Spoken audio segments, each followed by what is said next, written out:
تجاری مجموعه توسعه پردیس ایمان.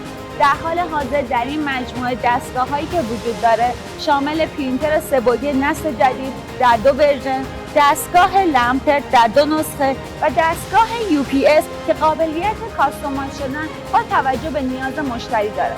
از دیگر دستگاه‌های این مجموعه می‌توان به دستگاه UV و واش اشاره کرد که در حین سادگی از قابلیت‌های خاصی برخوردار است.